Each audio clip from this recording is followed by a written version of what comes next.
Estamos en Generación N con Ariel Rolfo, analista político. Vamos a hablar hoy sobre algo que tiene a la humanidad, no digo en vilo, pero sí muy atenta, o por lo menos a los ciudadanos conscientes del mundo, católicos o no, que es la sucesión de la figura más trascendental, y esto es a título personal lo que digo, seguramente Ariel nos dará su visión, eh, que es la del Papa Francisco. El Papa Francisco ha sido más importante en la Iglesia y en la humanidad de lo que muchos argentinos creen, de nuevo, a mi juicio, y sobre esto también vamos a hablar.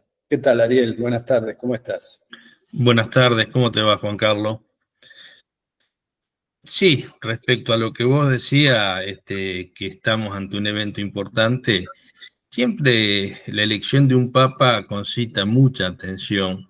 Una cuestión, porque va a ser el futuro emperador, porque tiene esa característica de emperador de un estado este,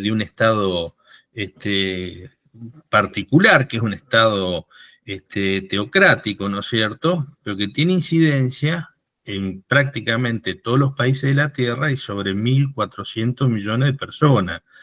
Por eso, más allá del nombre, más allá de la persona, es la incidencia que tiene la institución religiosa, ¿no es cierto? ¿Quién va a ser que la conduzca? Porque justamente por su forma institucional, que es una monarquía, el papa que se elija, el nuevo vicario de Cristo, tiene potestades de un monarca, ¿no es cierto? Y entonces su palabra tiene mucho más peso que el que puede tener, por ejemplo, en un sistema democrático presidencialista, un presidente.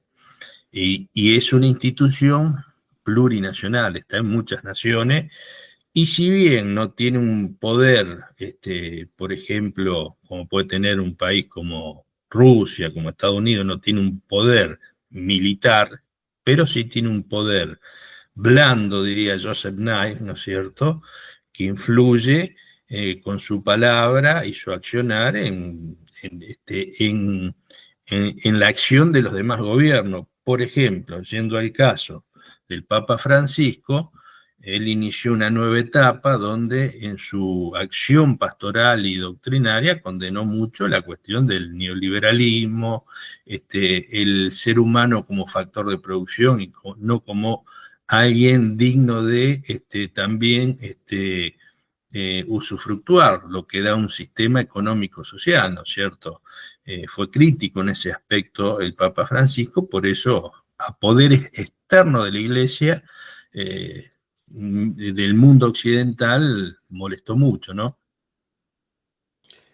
Ariel, venimos hablando mucho de la sucesión papal con los nombres y no con lo que hay detrás de los nombres. Digo, venimos del periodismo en general, los medios de comunicación, que como sabemos nunca la pegan, o sea, nunca ha habido un papa con el cual muchos hayan coincidido. Como se dice en la Iglesia Católica, el que entra como papa sale como cardenal. Puede ser este el caso también, pero concretamente lo que no se analiza, más allá de los nombres y de cosas menores, es la incidencia de los factores de poder múltiples detrás de cada uno de los que se supone papables, ¿no? Si hay órdenes religiosas, qué potentes, poderosas son o no, qué factores de poder geográfico, geoestratégico tienen y cuál es la relación de ellos con los factores de poder preexistentes, llámese la curia romana, llámese las potencias emergentes, llámese las presiones. A ver, hay 133 cardenales y sabemos que las carpetas existen incluso dentro de un cónclave. Y las carpetas dentro de la Iglesia Católica pueden ser potentes. Potentes en el sentido de hacer que alguien se salga de la compulsa. Y estos son factores de poder. ¿Cómo ves esos factores de poder? Ya sé que es una pregunta difícil porque hay múltiples coincidentes y hasta contradictorios en sí mismo, ¿no? Sí, estamos tratando de analizar una institución milenaria que tiene 2000 años y que ha generado una complejidad interna donde esos múltiples factores de poder, todos inciden, algunos en mayor medida, otros en menor medida, pero todos inciden. Por un lado tenemos la curia romana, que son todos los altos eclesiásticos que viven ahí, entre otros, muchos de los cardenales viven ahí, se alimentan ahí, tienen un sueldo y tienen una, digamos, eternidad en el cargo, a no ser que cometan algún acto que lesione seriamente a la iglesia. Inclusive uno de los cardenales, que no me acuerdo el nombre, que ahora está haciendo problema, que quiere estar dentro del colegio cardenalicio, que tuvo 3 años de condena por el mismo Vaticano, por corrupción, y perdió sus derechos cardenalicios, pero no el título. O sea, Francisco lo castigó, le sacó sus derechos cardenalicios, pero no perdió el título, sigue siendo un cardenal, ¿no es cierto? Para que veamos la permanencia y la seguridad en el cargo que tienen los cardenales. O sea, en ese ecosistema de poder tenemos la curia romana, donde, como decíamos, están los mismos cardenales, hay funcionarios de carrera que también inciden, que además tienen muchos esos funcionarios de carrera relaciones con factores de poder concreto, como el poder económico, con el sector bancario. Tenemos una serie, un sinnúmero de órdenes religiosas o de prelaturas, como el Opus Dei, que son muy peligrosas, perdón, son muy poderosas, quise decir, más por su relación, a veces el inconsciente, menos mal que no está Freud, ¿no es cierto?, para que me analice. Bueno, pero estas organizaciones, los Caballeros de Malta, la misma orden de los jesuitas, los dominicos, los salesianos, son todas órdenes religiosas con una estructura también multinacional que inciden, algunos más doctrinalmente, quizás como los dominicos, otros en el factor educativo, como puede ser los salesianos, como pueden ser los jesuitas, los cuales a su vez tienen una gran incidencia en lo pastoral y en lo doctrinario. La prelatura del Opus Dei, que como decíamos tiene una gran relación con clases o personajes, más que clases, digamos, personajes poderosos tanto en lo económico como en lo político en muchos países, y todos ahí juegan sus fichas, ¿no es cierto? Ahora, yo haciendo un poco esa nota que mencionás vos, ese escrito, ese análisis, yo lo hice mucho pensando qué es la iglesia y mi experiencia previa, que yo no tengo experiencia dentro de la institución católica, pero sí experiencia política en organizaciones cerradas y verticales. Y cuando uno estuvo en esas organizaciones cerradas, verticales, organizaciones políticas, ¿no es cierto? El peronismo tiene una de las 20 verdades, dice, la escala de valores en la acción política es primero la patria, después el movimiento y por último los hombres. O las organizaciones que pueda haber. Bueno, cuando uno está en una organización política de esa naturaleza, como puede haber sido Montonero, como puede haber sido el Encuadramiento, Guardia de Hierro, todas esas organizaciones cerradas y verticales hacen que uno, en función de los objetivos que tiene la organización, que son lo más superlativo que hay sobre la Tierra, hace que termine priorizando y justificando la organización y defendiendo la organización por sobre todo lo demás. Es como que si invirtiera esa verdad, ¿no es cierto? Esto ha pasado, donde la organización era más importante que el movimiento en el caso del peronismo. Y en este caso de la Iglesia es una organización milenaria donde la supervivencia de esa organización hace que aquellos que pertenecen a ella, desde los cardenales, a la clase en particular, a la clase clerical, digamos, hace que su sentido de vida, sus expectativas doctrinales y su existencia terrenal material esté garantizada por esa institución. Por eso lo que primero que van a privilegiar, más allá de las diferencias internas que existan, es la supervivencia de la institución. O sea, lo primero que van a tratar en la búsqueda del nuevo Papa es que no haya un cisma. Yo creo que esa es lo fundamental. Después cada uno, en función de su visión doctrinal, hay algunos que son más conservadores con las cuestiones doctrinales, hay otros que son más moderados y hay otros que son más progresistas que quieren cambiar el estilo de la acción pastoral de la Iglesia, un poco como fue Francisco, ¿no es cierto? Esas tres visiones van a estar representadas y hay cardenales ya identificados con eso que van a funcionar. Pero no solo eso va a funcionar también los intereses que representan esos cardenales, que a veces pueden ser personales, hay veces que pueden estar ligados a sus órdenes religiosas, a veces pueden estar ligados a relaciones non santas que tienen, porque esto ocurre, y hay veces que están relacionadas a la región geográfica donde están, que si hay una iglesia más abierta, más progresista, más de las periferias, como tuvo Francisco, le daría más injerencia y crecimiento a esas iglesias más periféricas o no europeas, podríamos decir, que son las iglesias de Latinoamérica, de Asia, de África. Todo eso hay que meterlo en una coctelera y va a salir algo.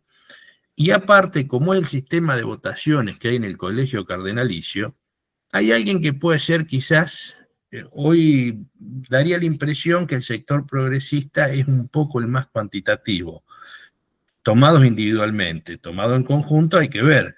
Y bueno, supongamos que el que más votos saque sea en la primera votación, que habrá 5 o 6 electos de los primeros, pero el que más votación saque un progresista. Bueno, pero si no llega a los 2/3, se reacomoda todo. Entonces se va buscando por cercanía y van cambiando los que se van posicionando como favoritos en las elecciones en función de las alianzas, y en algún caso, por ejemplo, puede ocurrir que el sector progresista no tenga la cantidad de los votos para imponer un papa y va a optar quizás por un reformista para que no termine siendo un conservador el que quede a cargo. Esto visto desde lo doctrinal, que lo incidiría en su acción pastoral y en la valoración que se le darían a las diócesis, porque las diócesis también, que sería, ¿cómo está organizada la iglesia? Por diócesis o obispado. Cada obispado o arzobispado es como una un gran estado a nivel mundial, lo que sería una provincia en un país. Cada uno de ellos tiene ciertas potestades, como por ejemplo el tema de recaudación económica, el tema de orientar la pastoral del lugar, siempre condicionado a lo que dice el Papa, que es el emperador, pero tienen potestades. Y todas las diócesis o episcopados no son iguales.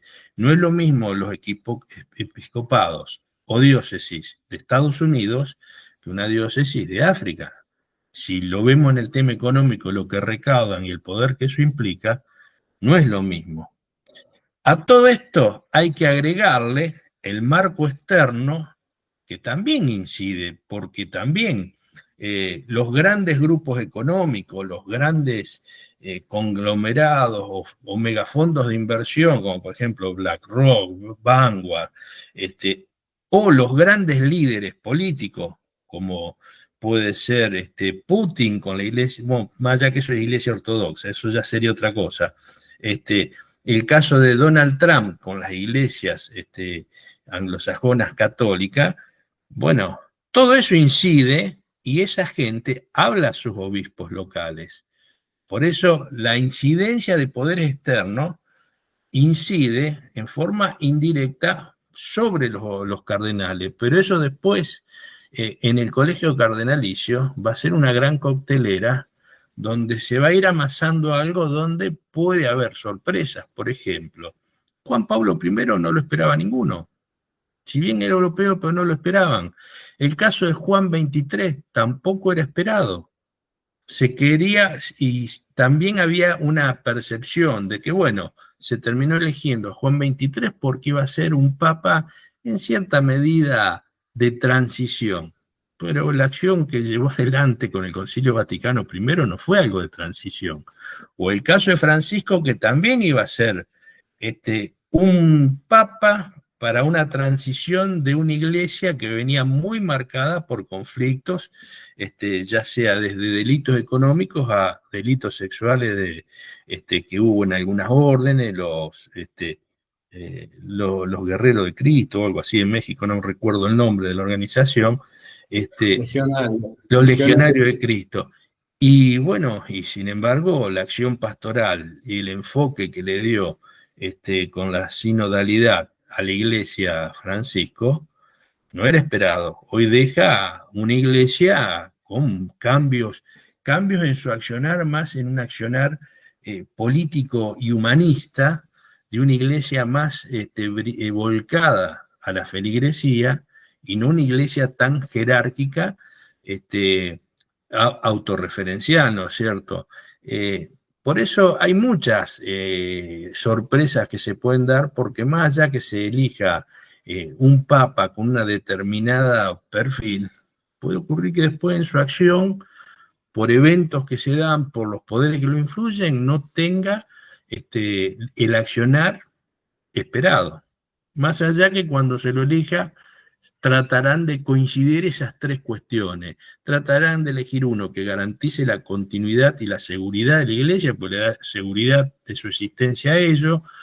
Alguien que doctrinalmente tenga una orientación en función de lo que la mayoría considera posible, y una iglesia que logre también, o un papa que en cierta medida responda a determinado equilibrio de los intereses institucionales internos que tienen los distintos poderes, de los cardenales, la curia, las órdenes.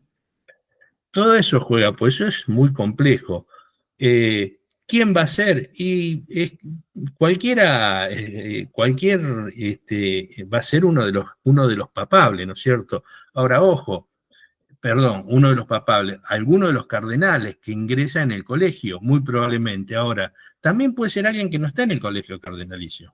Esto también existe, ¿eh? Por ejemplo, puede llegar a ser un obispo que no sea cardenal y no esté en el colegio cardenalicio. El colegio cardenalicio decide.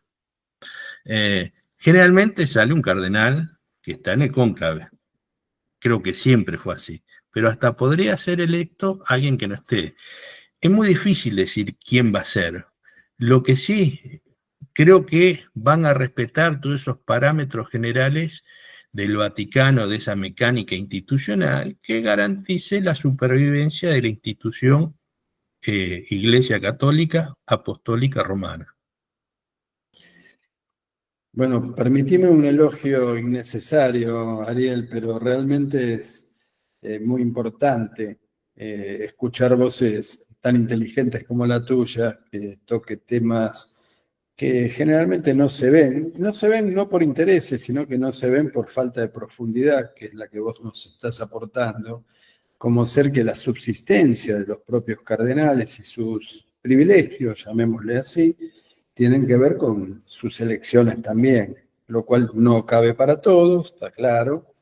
Hay buenos, hay malos, hay mejores y hay peores, pero es una parte del análisis que en los medios de comunicación en general no se trata. Otro tema que no se trata, Ariel, que me gustaría entrar en profundidad, es la palabra pontífice. Vos sabés bien que significa hacedor de puentes. Y tenemos una humanidad donde el Islam, puntualmente, está creciendo en cantidad de fieles, de manera que en los próximos años, 20, 30 años, un poquito más quizá, supera al propio número de cristianos. Obviamente en el medio puede haber bombas nucleares, ataques, pandemias, muchas cosas, pero en términos normales, estadísticos, en el 2070 aproximadamente, el Islam va a tener más fieles que la propia Iglesia Católica. Esto no significa per se nada en particular, salvo eso, que van a ser más los musulmanes que los propios católicos o los cristianos.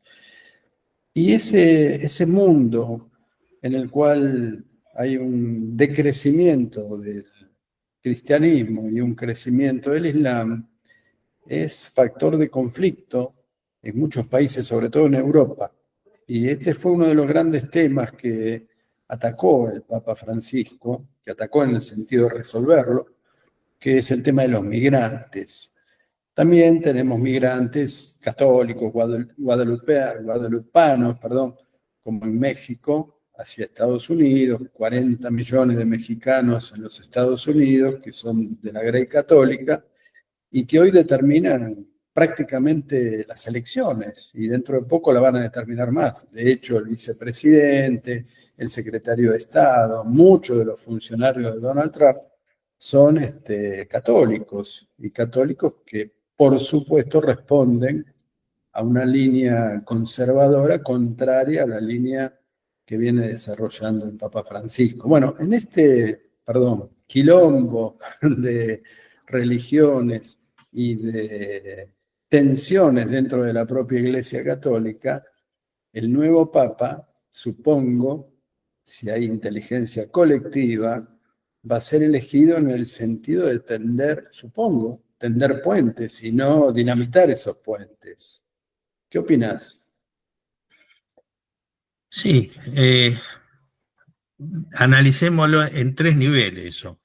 Pues es un fenómeno que se puede analizar desde el Vaticano, si el próximo pontífice tenderá puentes o no, y la Iglesia Católica, a no ser que sea un papa muy conservador, difícilmente rompa puentes ya construidos, ¿no es cierto? Y un poco esto es como entre bomberos no se patean la manguera. Cada uno tiene su colectivo de fieles y mientras cada uno tenga garantizada su existencia, esta no es una competencia de fieles. Por ejemplo, vamos a dar un ejemplo a Argentina, que es donde estamos. Las iglesias evangélicas surgieron y explotaron, más allá que están desde el 1008 y pico, y el 1900 explotaron a partir de 1980 acá. ¿Hubo problema con la iglesia? Alguna rispidez, pero siguieron existiendo y coexistiendo sin ningún problema. Por ese lado creo que no habría problema. Pero después en el tema de la inmigración hay dos cuestiones. Una, respecto a que lo que vos decís, es interesante la problemática que planteás, que van a crecer más. Mira, yo te voy a dar una respuesta, coincido plenamente, y la respuesta yo la conocí hace, qué sé yo, 20, 30 años atrás. Nosotros en el local político que teníamos recibimos una vez al embajador, que es de Rosario, de la OLP, la Organización para la Liberación de Palestina, que era una charla a la juventud. Por supuesto, yo estaba ahí, más allá que yo era joven, pero uno, bueno, más las características de la OLP, estábamos ahí para escuchar bien lo que se decía, ¿no es cierto? Y en una parte dicen, se le hace la pregunta, me acuerdo, de qué iba a pasar con todos esos que en la Nakba habían sido expulsados y que eran mayoría los israelíes en el territorio. Él dice, no hay problema, dice, nosotros tenemos un crecimiento vegetativo 3-1 respecto a los israelíes. Es cuestión de tiempo que lo superemos. Esto va a pasar.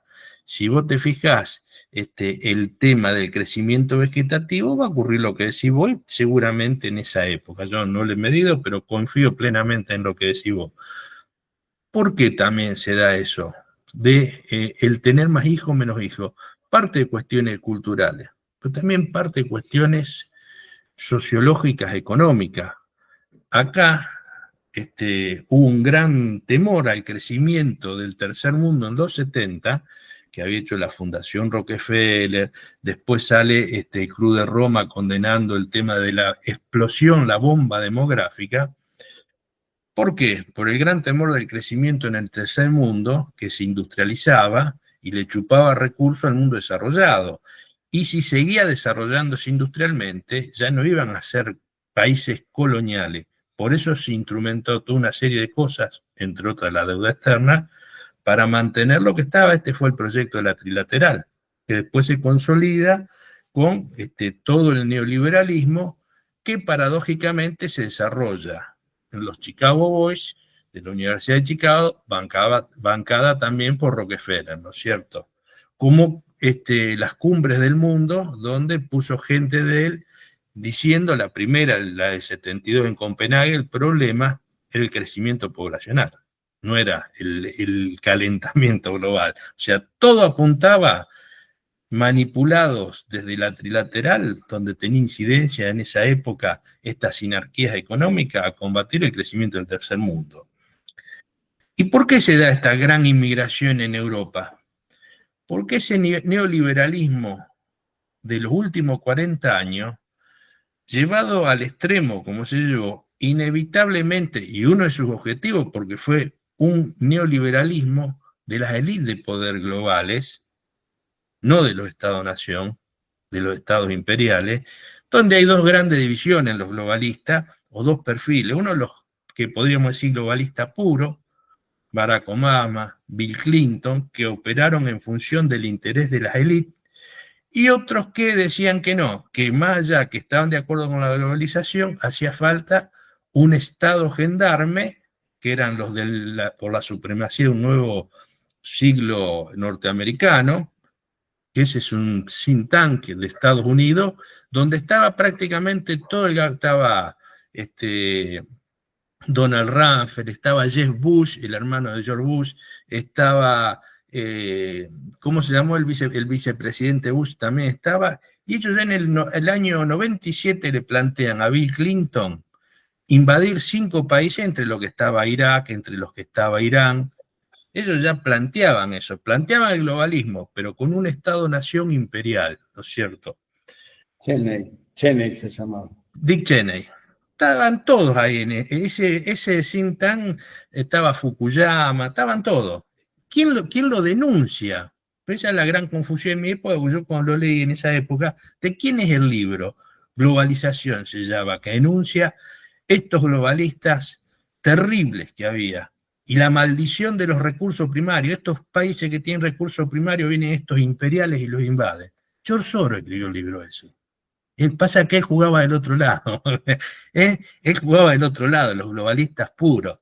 Entonces, era la interna de ellos. Ahora, esa globalización que se da, tanto con los supremacistas como los puros, podríamos decir, en gran medida, más con los globalistas puros, por supuesto, esa globalización destruía los Estados-nación, y al destruir los Estados-nación, destruir sus economías, desestructurar sociedades, inevitablemente generó estas migraciones, pues esto no ocurría antes. Estos son migraciones de países desestructurados en sus economías, que le han dado un determinado perfil, como a la Argentina, si vos le das un perfil primario, un país para 14 millones de habitantes, los otros sobran todo, esto siempre fue así. Y esto pasó en todas las periferias del mundo, y esta inmigración también sirve para desestructurar nacional y culturalmente las naciones, en particular Europa, porque esta élite globalizadora lo que quería, una supremacía y una gobernanza global a través de organizaciones supranacionales, como en lo económico el Fondo Monetario, el Banco Mundial, las Naciones Unidas, los organismos como la OCDE, que digamos controle todo el tema de los aranceles comerciales para garantizar una libre circulación de bienes y de capitales, en particular capitales y bienes. Y lo de las personas supieron usarlo también, pues su objetivo fue desestructurar los Estados-nación. Y en eso fue funcional. Entonces, cuando hay una desestructuración económica, que hay pobreza, o que hay un menor nivel socioeconómico, se va degradando el nivel socioeconómico de la población, se van perdiendo fuentes laborales, y encima yo veo que entran en mi país un montón de extranjeros, divide y reinarás. ¿Qué mejor que echarle la culpa a los extranjeros? ¿Qué mejor manera de desestructurar una nación en lo cultural, en lo económico y en lo social de esa manera? Todo eso fue funcional a esta élite globalizadora. Por eso ocurrió todo esto. Nada ocurre de casualidad. Mira, Ariel, el año pasado, exactamente en esta fecha, yo andaba por Berlín. Anduve por Berlín, participé como observador, más que eso, y adhiriendo, por supuesto, a la causa palestina, a marchas multitudinarias en Berlín a favor de la causa palestina. Estuve en muchos barrios donde la mayoría es musulmana, en plazas, donde durante los fines de semana está claro, queda claro, lo ves, que la mayoría de las personas que asisten a sus recreos y a sus momentos de pasarla bien son musulmanes.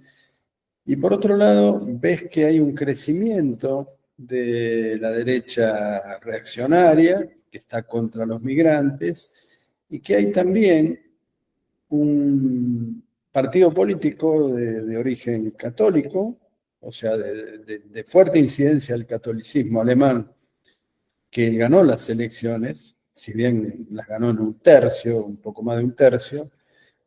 Hay una convivencia dentro de Alemania, un país central, la locomotora, como muchos hablamos durante tanto tiempo, que podría resultar un laboratorio en el sentido de que las distintas fuerzas espirituales, llamarlo así, o las fuerzas religiosas, puedan convivir, las etnias puedan convivir, aún dentro de Alemania, con el pasado alemán, con fuerzas conservadoras en crecimiento, y que así todo no hay, por lo menos que me conste, grandes cuestiones de hechos, digamos, de violencia hacia esos sectores. La marcha se desarrolló en paz, eran o éramos miles en las marchas, en las calles de Berlín, y esto parecía aceptado casi con, no sé si resignación, pero por lo menos con tolerancia por parte del pueblo alemán, del cual muchos seguramente no estaban de acuerdo con lo que se estaba manifestando. De hecho, 20% tienen las fuerzas de ultraderecha, ¿no? Es posible que esta foto que te estoy mostrando, que estoy refiriendo, se pueda trasladar al resto del mundo y que podamos convivir en paz de esta manera. Sí, yo creo, salvo algunos países que hubo problemas de guerras religiosas, ¿no es cierto? No sería una novedad. En la Edad Media, bueno, había guerras religiosas por doquier. Pasa que en esa época, yo lo que digo es la época de la religión y la espada, o del Corán y la espada. Simplemente las religiones obraban como una superestructura conceptual que justificaba determinadas acciones geopolíticas, ¿no es cierto?, tanto de los otomanos como de los cristianos. El problema yo no creo que sea de religión. Acá el gran problema es la ingeniería social, que va a ser el poder regente, que es poder económico, pero a su vez poder comunicacional. La ingeniería social a lo que apunta básicamente, un poco más compleja, pero básicamente a lo que apunta a manipular la opinión de la gente o a crear corrientes de opinión. Eso hace utilizando sesgos que hay. Hay una teoría que se llama la del empujoncito y se cuestiona si es legítimo o no que desde el poder se induzca a la población a que tome determinadas decisiones o no, pero bueno, lo que sí se conoce es que es posible hacerlo. Y acá el gran poder comunicacional de los medios llevan o a que se generen divisiones o que se generen instancias comunitarias, cooperativas. El poder que ha manejado en gran medida los medios en Occidente siempre ha apuntado a esa máxima anglosajona que viene de la vieja Roma, ¿no es cierto?, que después también la manifestó Maquiavelo, que es el famoso divide et impera, divide y reinarás. Acá, por ejemplo, lo que ha pasado en Argentina, ese nivel de agresividad que apareció inclusive durante la pandemia, con los libertarios, las bolsas colgadas, eso es algo en gran medida preparado e inducido. Esto también viene Steve Bannon, que dice, bueno, el odio también moviliza y motiva, es utilizar lo emocional para movilizar a la población. Steve Bannon es el que asesoró a Donald Trump en la anterior elección, generó algo que se llama The Movement, el movimiento, y asesoró a todas las derechas europeas. Entonces, bueno, los que están asesorados en ese sentido, que a su vez representan poderes económicos globalizadores y implementan esas políticas de ingeniería social, y bueno, incide mucho. No va a pasar por el tema de las religiones el problema, va a pasar por el problema de lo que haga el poder y en particular en los que manejen el poder comunicacional. Si los estados, un movimiento político, gana el poder y dice, bueno, ahora los medios los vamos a manejar nosotros y no porque tienen que llevar adelante es política de Estado y no la política y direccionamiento que le dan las empresas privadas que son propietarias de esos medios, porque o lo maneja el Estado o lo maneja empresas privadas, como ocurre acá en Argentina. Acá no es libertad de expresión, acá es la libertad que tienen las empresas propietarias de los medios para hacer lo que se les ocurra. O a algunos no se les escapa que, por ejemplo, los que mueven los medios de el multimedio Clarín operan en su opinión, en sus periodistas, donde hay una uniformidad y una línea editorial común que llevan generalmente a extorsionar al gobierno de turno, no importa si es peronista, liberal, macrista, ellos tienen su interés como grupo y progresivamente lo que van tratando es generar su propio monopolio. ¿Qué lograron? Lograron el cuádruple play, ¿no es cierto? Tener empresas de telefonía fija, telefonía móvil, internet y cable, y ahora a su vez quieren la de la competencia, que Milei primero lo sancionó, después, bueno, ellos van a presionar en función de su interés. ¿Para qué quiero ejemplificar acá? Que bueno, esas empresas utilizan sus multimedios en función de intereses concretos. Por eso hoy esa libertad de opinión es mentirosa.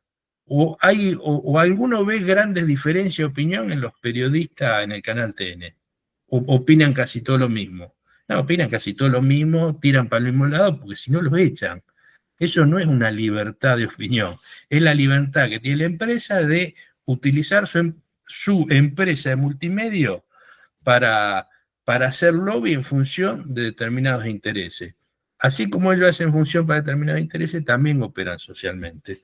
También operaron con el problema acá de esas movilizaciones, por ejemplo, en contra de todas las medidas sanitarias durante la pandemia. Yo soy sanitarista también, es terrible lo que se hizo. Formosa, por ejemplo, tenía creo que 3 casos hasta que le obligaron a abrir frontera y de golpe tuvieron más de 1000, 2000. ¿Por qué eso ocurre? Bueno, este es el problema que yo creo que puede tener Europa con la inmigración. No va a ser una cuestión de religión. Aparte, como yo digo, no deberían tener problemas, porque estamos hablando del mismo Dios, el Dios de los el Dios que es el Dios de Abraham, el Dios de los de los judíos, el Dios de los islámicos y el Dios de los cristianos es el mismo Dios, es el Dios de Abraham. Entonces, si es el mismo Dios, no debería haber problema, ¿no es cierto? No, no debería, es el mismo jefe para todo. Ariel, hoy estuve por la ciudad de Buenos Aires por razones extra religiosas, pero pasé por varias iglesias. De casualidad, claro, uno, viste, cuando te compras un Citroën, ves Citroën por todos lados. Cuando te compras un Fiat 600, hace tantos años, ves Fiat 600 por todos lados. Hoy miré las iglesias desde fuera y tuve la sensación, por supuesto, esto es una sensación muy personal, de que quizá algo había cambiado. No sé si por ciertas banderas que había, no importa. Tuve esa sensación. Pero esto me remitió al hecho de que durante los domingos o durante los oficios religiosos, los sacerdotes católicos, sobre todo aquellos que profesan la línea del Papa Francisco, le hablan a sus fieles. Y es una palabra muy autorizada para los fieles, que quizá entre en conflicto, pero que así sea o no, con lo que los medios de comunicación, lo que vos acabas de describir, contra la parafernalia gigantesca de los medios de comunicación masivos que responden a otros intereses que no son, en principio, los mismos de la Iglesia, pero tampoco son los mismos en relación a lo que la Iglesia, lo haga o no, propone, que es estar a favor de los pobres, bueno, lo que pontificó siempre Francisco. ¿Vos ves que quizá la Iglesia sea un factor de, llamarlo así, iba a decir combate, pero es muy duro, de disuasión de algunos fieles que están bombardeados por un discurso de odio? Sí, la iglesia siempre ha sido un factor de poder en la Argentina.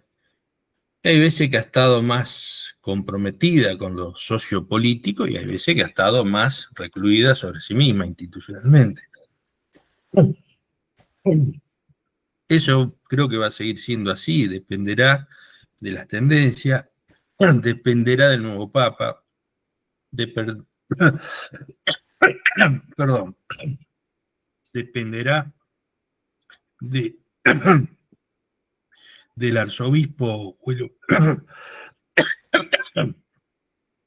este, dependerá del lineamiento del obispo. Por ejemplo, Monseñor de Nevares tenía una determinada cobertura en su diócesis que posibilitaba algunas cosas que en otras diócesis no se permitían en la dictadura. Entonces, bueno, eso también va a incidir. Va a haber diócesis más progresistas y diócesis menos progresistas, independientemente de quién sea el Papa. Pero lo que diga el Papa va a incidir en todas las diócesis.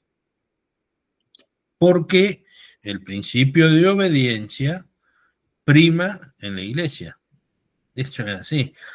Después, esa acción pastoral que tenga, si colisiona con los intereses de los poderes, la van a enfrentar, la van a cascotear, la van a combatir, y la iglesia, bueno, combatirá lo que pueda. No hay que olvidarse que los grandes poderes económicos, caso de BlackRock, por ejemplo, que mega fondo de inversión, ellos tienen inversiones diversificadas desde empresas de comunicaciones, empresas productivas, empresas de bolsa, empresas petroleras. Hay un gran analista, no importa quién, que hace una diferenciación de las petroleras y dice, bueno, Marcos Rubio, ExxonMobil, Texas, Florida, contra la Chevron globalista. Unos son más continentalistas y la Chevron es globalista. Y si uno va a ver la composición accionaria de Chevron, de ExxonMobil de Texas y ConocoPhillips de Texas, que es la tercera, los dueños de las tres son los mismos. En primer lugar, Vanguard Group con el 9%, pero calcado en las tres. BlackRock con el 8% en las tres y Star Trek con el 6%, creo que tiene. O sea, los tres fondos principales, megafondos, son los dueños de las tres. Entonces, no es que uno es globalista, la otra es continentalista. Los dueños son las tres. Lo que puede ocurrir, porque hacen énfasis en Rubio, lo que ocurre es que Rubio siempre fue alguien que confrontó con todo aquello que atente contra el Estado-nación yanqui, ¿no es cierto? Estado imperial. Y Chevron está en Texas y ellos quieren debilitar, está en Venezuela, quieren debilitar todo lo que está en Venezuela. Por eso es el enfrentamiento. No porque sea una globalista y la otra continentalista, sino es, bueno, logró negocios en Venezuela y los está haciendo, porque ellos protegen el interés de sus accionistas, no porque sea pro-venezolana o que sea globalista, simplemente Chevron consiguió negocio ahí y lo quiere llevar adelante, lo defiende. Pero después los dueños son los mismos. Buen punto, Ariel. Ahora, rompiendo todo lo que venimos diciendo de no hacer pronósticos y todo lo demás, me imagino que tendrás algún candidato inspector, ¿no? No sé si lo querés decir, si te parece prudente, pero todos tenemos como producto de un análisis de las ganas, un candidato inspector para suceder a Francisco. Sí, mira, yo me da la impresión, como gustarme, me gustaría alguien que siga mucho la línea de Francisco. Francisco ha designado el 80% de los cardenales del colegio cardinalicio, y ahí hay un sector quizá más reducido, pero muy fuerte, fuerte afuera, fuerte en sus diócesis y fuerte en el Vaticano, que es el sector conservador. Está el sector reformista, ¿no es cierto?, que es un intermedio, busca un equilibrio, un avance, generando un proceso. Y está el sector progresista más relacionado con lo que hizo Francisco, que ahí puede estar Tagle, ¿no es cierto?, el de Luxemburgo.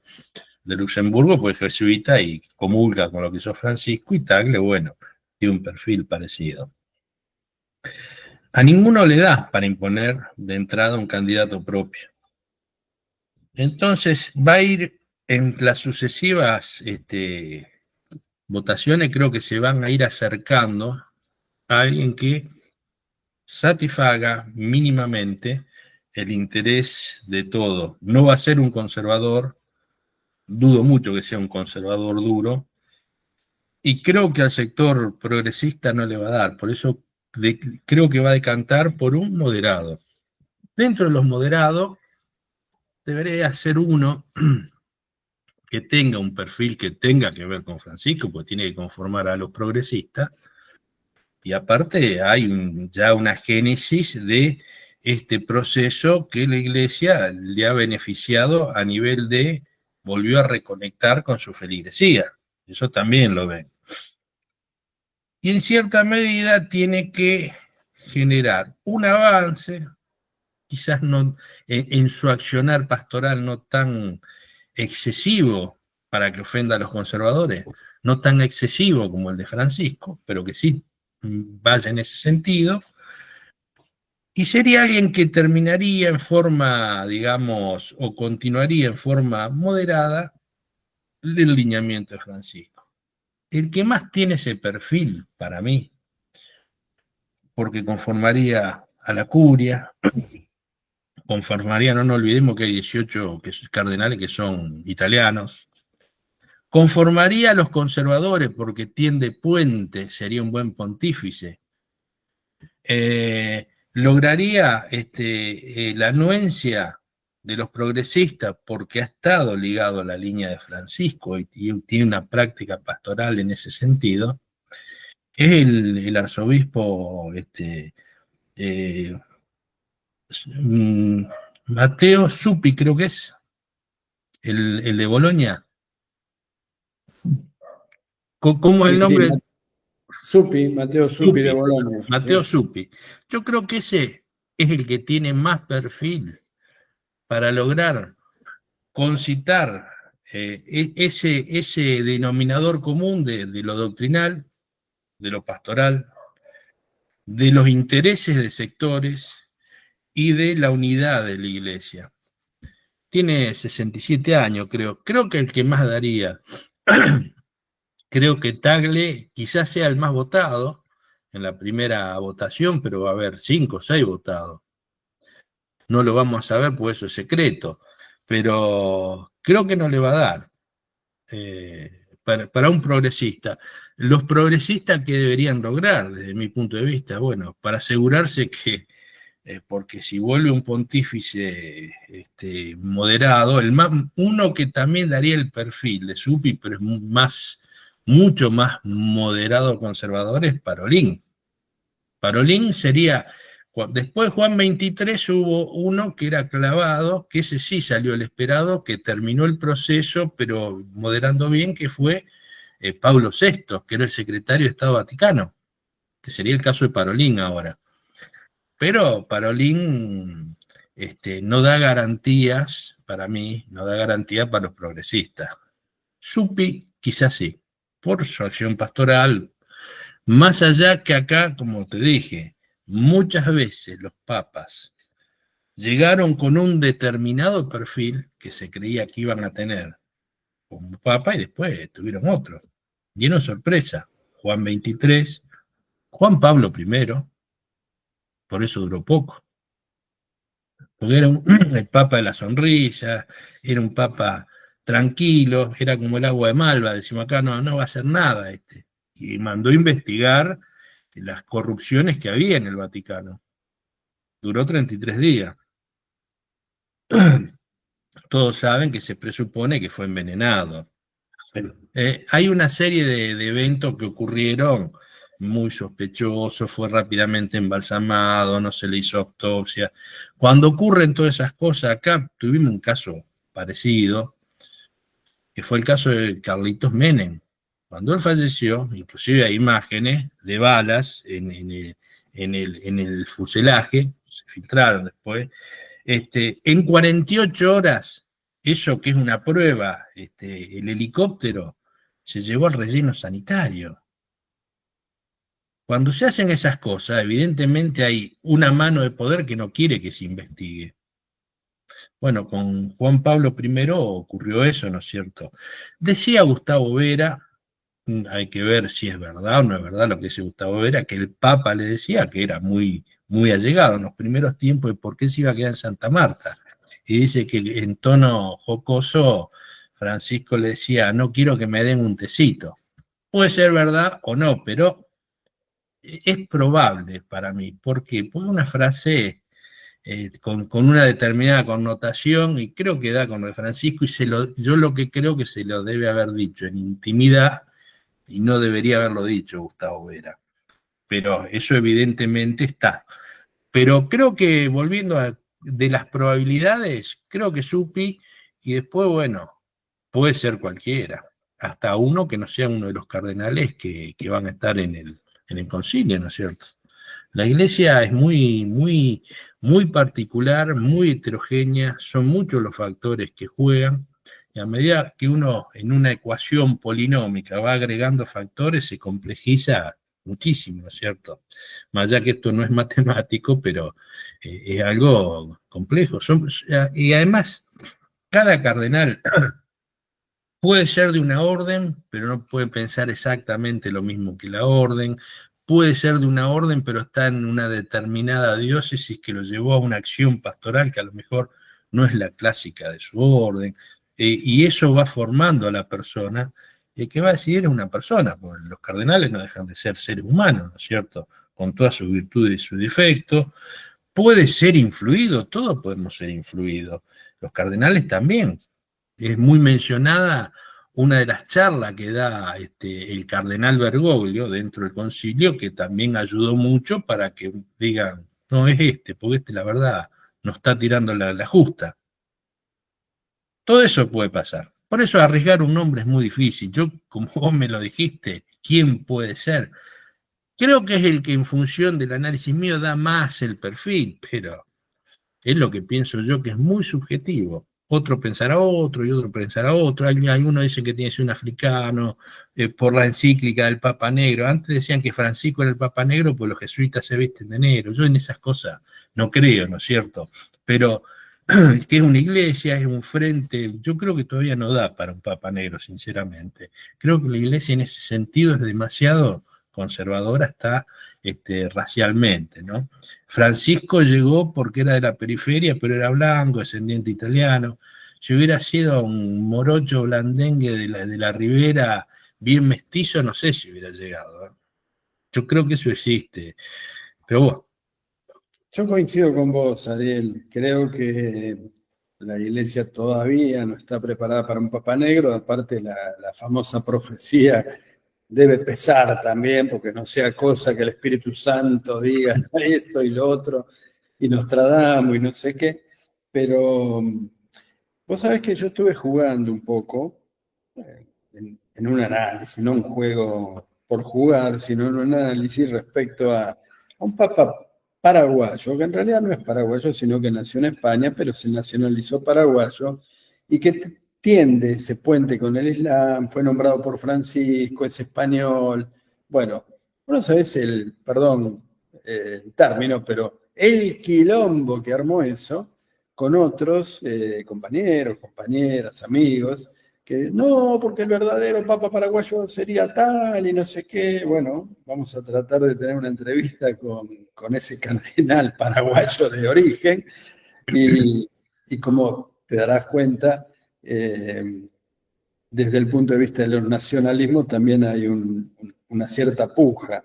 Ahora, desde el punto de vista geopolítico, el hecho de un papa, por ejemplo, ya que lo mencionaste, filipino y asiático, ¿vos cómo lo ves en esta puja de Euroasia o Asia contra Occidente, que aparentemente estaría ganando Asia, y por otro lado, los intentos de Trump y de Make America Great Again y toda esa cosa, ¿no? Que les vendría muy bien tener un papa norteamericano. ¿Cómo ves esa puja dentro de la iglesia y dentro de lo que puede suceder en la elección del papa? Creo que, como te decía, los factores externos también inciden sobre los cardenales. Por ejemplo, creo que Trump sobre ¿cómo se llama este norteamericano conservador? Burke. Burge. Creo que debe incidir, y si llegaría un tipo como Burge, creo que tendríamos una iglesia bastante conservadora, bastante occidentalizada, bastante centrada en lo doctrinario. No sería una iglesia de las periferias como la que proclamó Francisco. Un papa como Tagle creo que sería interesante, no solo, creo que quizás aquellos que, digamos, les agradó la acción como pontífice de Francisco, Tagle se ajusta a eso y sería quizás, es uno de los más nombrados y el más deseado, ¿no es cierto? Para la iglesia, solo para la iglesia, ¿no? Creo que sería bueno porque garantizaría que se siga expandiendo, sería una iglesia de las periferias, una iglesia del sur global, ¿no es cierto? Y creo que sería muy positivo eso, por la acción pastoral, para la iglesia, para seguir creciendo en feligresía, para seguir teniendo una acción pastoral verdaderamente cristiana y humanista, como una opción por los pobres, ¿no es cierto? Que, como decía Francisco, una opción con los pobres, no por por los pobres, es con los pobres, porque los pobres tienen que ser sujetos activos en la acción evangelizadora. Creo que sería bueno. Uno puede hablar de la Iglesia Católica en China, bueno, es uno de los últimos cismas cuando gana el PCE. La Iglesia Católica de China la nacionalizaron, una palabra, fue un cisma eso, pero bueno, son las condiciones que hay. Pero más allá de eso, la expansión a Asia, creo que sería muy bueno por el mensaje cristiano y por una cuestión de diálogo interreligioso que se generan y de relaciones, este, de esa cuestión ecuménica que debe tener la religión, ¿no es cierto? Creo que sería positivo. ¿Cómo afectaría a los poderes? Y bueno, sería una iglesia que, una voz que en lo espiritual y en lo cultural y en lo sociológico incidiría para que el sistema sería algo crítico como fue Francisco con la globalización y el neoliberalismo. Y creo que sería positivo todo aquello que tenemos una concepción política emancipadora y dignificadora de los pueblos, para que tengan emancipación las naciones y dignidad los pueblos para vivir. Creo que sería muy, muy importante y muy deseable una iglesia con esa tendencia que tiene Tagle, ¿no es cierto? Matteo Zuppi, quizás más moderado, pero creo que iría en ese sentido. Burke, bueno, Burke ya es otra cosa, es otra realidad, viene de otra realidad episcopal, de otra realidad de vida, viene muy influenciado por otro poder, en la iglesia norteamericana es distinta. Las iglesias de las periferias, ¿no es cierto? Nunca se hubiera dado una teología de la liberación de Estados Unidos, por razones obvias. Es más, debido a la teología de la liberación, es que en los 60 se produce ese gran empuje a todas las iglesias evangélicas y pentecostales de Estados Unidos, ¿no es cierto? Tuvo un componente geopolítico esa expansión, las iglesias evangélicas hacia Latinoamérica. Hablemos de la década de los 60, después en la década de los 80 ya hay una gran acción también de iglesias surgidas en Brasil, como la Iglesia Universal del Reino de Dios, ¿no es cierto? Ariel, abusando de tu tiempo y No hay agradeciendo problema. especialmente tu tiempo, la última pregunta tiene que ver con nuestro país, con nuestra condición a veces de país soberano y a veces de país con una mentalidad colonial, con lo que siempre denunció Jaureche. ¿Supimos valorar a Francisco? ¿Supimos estar a la altura de tener un papa argentino? Yo me da la impresión que no, sinceramente. Creo que lo vulgarizamos porque era uno más de nosotros. Es como decimos a veces en Rosario, no, si vos sos rosarino, nadie es profeta en su tierra, ¿no es cierto? Porque lo conocemos, pues como un uno más, o sea, menospreciamos mucho. Yo creo que no hubo una valoración de Francisco. Acá hubo muchas discusiones, muchas operatorias creadas de prensa, que después se velaron falaces, hechas por sicarios, verdaderos sicarios de la prensa y sicarios de servicio también. Vamos a hablar claro, la historia que armó Berbisky. Berbisky, cuando arman esa historia sobre Bergoglio, algo que se demostró dicho por los propios que vivieron esa experiencia, desmintieron todo lo que dijo Berbisky, ¿no es cierto? Pero bueno, más allá de esos cuestionamientos que puede haber tenido el obispo Bergoglio, una vez en su acción como pontífice y su acción pastoral, yo creo que cualquiera que tenga una visión emancipadora, de justicia social, de bienestar de los pueblos, una visión humanista, decir, che, loco, qué bárbaro Bergoglio. Y si uno tenía otra visión, decir, che, ¿cómo cambió Bergoglio? Pero cambió para bien. O qué buena acción pastoral que está haciendo. Yo creo que esa visión no está. Se lo vio un poco, bueno, una gente acá, viste, como dice una frase, los argentinos son aquellos que a Dios le hablan de igual a igual. Y acá lo mismo, el Papa es uno más, nosotros, che, Jorge, y si hubiera sido, viste, a Juan Pablo II, nadie le hubiera dicho, no, el Papa Juan Pablo, viste, mi mamá, me acuerdo, tenía un póster del Papa, y a veces cuando me decía algunas cosas yo le empecé a decir, pero ese Papa conservador, entonces ya se acababa la discusión, ¿viste? Pero nadie hubiera osado vulgarizar al Papa Francisco, a Juan Pablo II, como se hizo con Francisco. Quizá por la cercanía que teníamos con él, que era uno más, que surge acá, bueno, pero creo que hubo un menosprecio y una infravaloración de la significancia de Francisco, que yo creo que se va a ir agrandando la figura de Francisco con el tiempo. Se va a ir agrandando a no ser que haya deliberadas políticas, ingeniería social, tendiente a congelarlo, ponerlo en el bronce para que esté muerto en serio y no sobrevive. Es lo que yo a veces digo respecto al general Perón, ¿no es cierto? El Perón estadista, nadie lo dice, hay tres Perón. El Perón estadista, del cual nadie discute, porque bueno, hizo una acción de gobierno. El Perón político, que era un genio, convencía a cualquiera, conducía multitudes. Pero esos dos Perón están muertos, porque el Perón estadista y el Perón político no pueden hacerle más daño al poder real, ¿no es cierto? Al poder permanente de los grandes grupos económicos, de la oligarquía y del imperialismo.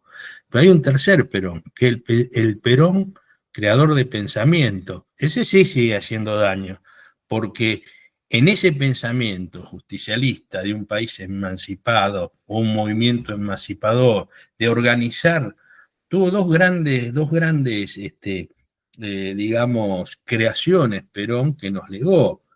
Uno, en lugar de crear una ideología, creó una doctrina, que es distinto. Una doctrina son grandes líneas de acción, es algo abierto, y son grandes principios que dan una orientación a grandes líneas de acción. Distinto a una ideología que es un conjunto de ideas cerrado, sobre sí, coherente consigo mismo, pero que muchas veces hacen ver la realidad a través de vidrio de colores.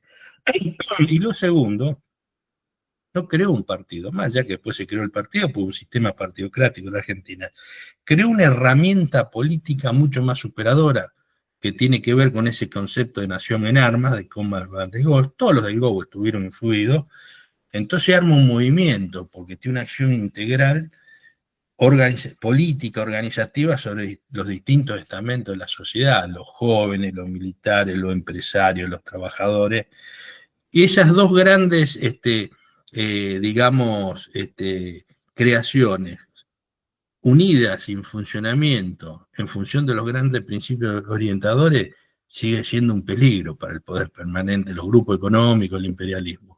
Porque en su pensamiento y en su accionar puede ser algo que realmente desestructure y siga combatiendo y derrote nuevamente a estas fuerzas que lo único que les interesa es someter el pueblo, quebrar el espinazo de la nación para seguir saqueando, ¿no es cierto? Ariel, infinitas gracias. Realmente fue un lujo contar con tu palabra, con tu visión tan clara. Y por supuesto, esta va a ser la primera de una serie de entrevistas que vamos a realizar, tocando todos los temas que seguramente para la audiencia quedaron inconclusos. Así que los esperamos acá a todos en Cerebro Global, una visión neuroperonista de la realidad, de la geopolítica, con expertos, especialistas, analistas de la talla de Ariel. Ariel Rolfo, muchísimas gracias. Gracias a vos, Juan Carlos, por la entrevista y bueno, quedamos a disposición en lo cual podamos opinar, lo vamos a ir a analizar. Será un placer hacerlo en este espacio. Muchísimas gracias.